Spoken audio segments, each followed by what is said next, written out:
Sony Ericsson Aino, naujasis Entertainment Unlimited serijos Sony aparatas. Atkeliauja su 8 megapikselių kamera, turi didelį plataus formato ekraną. Toliau turime standartinį Sony Ericsson telefoną, tai yra visi meniu nedaug skiriasi nuo įprastinių Walkman serijos ar kitų aparatų. Yra netgi tas pats media centras.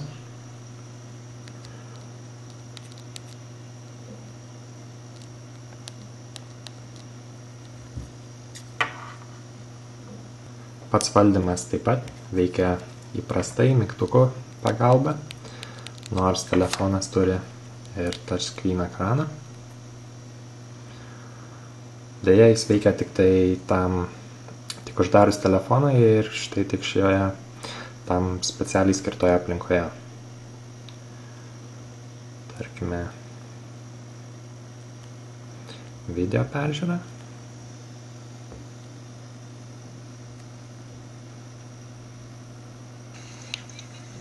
Sony Ericsson Aino HD video sample.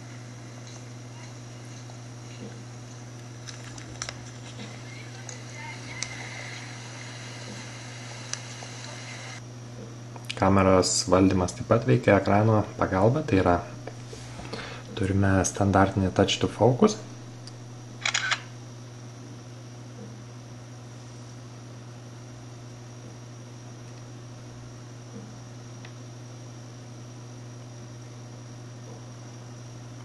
Yra HD video režimas.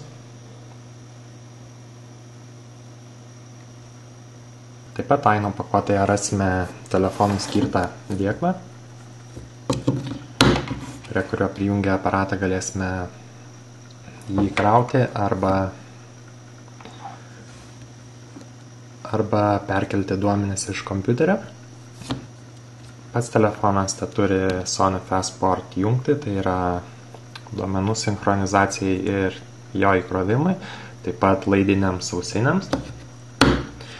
Ir turime 3,5 mm adapterį, tai yra bevėlis Bluetooth adapteris, kuris leidžia nuotoliniu būdu valdyti muziką, keisti garsą, atsiliepti į skambučius. Pasirodo, kad Bluetooth ausinio adapteris nesikrauna, kol į stovą nėra įkištas papildomas maitinimas, nors pats telefonas kraunasi tiesiai iš kompiuterio USB. Taigi paleiskime grotuvą.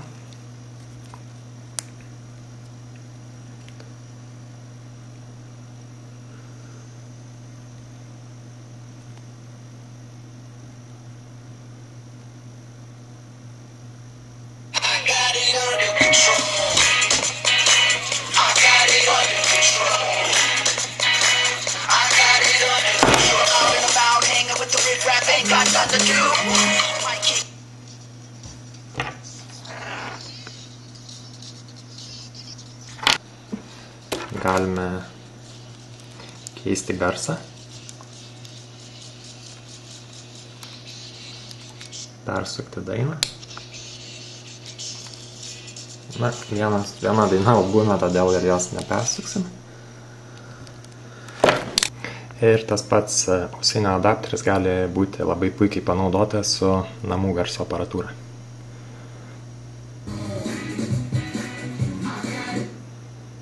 I got it under control.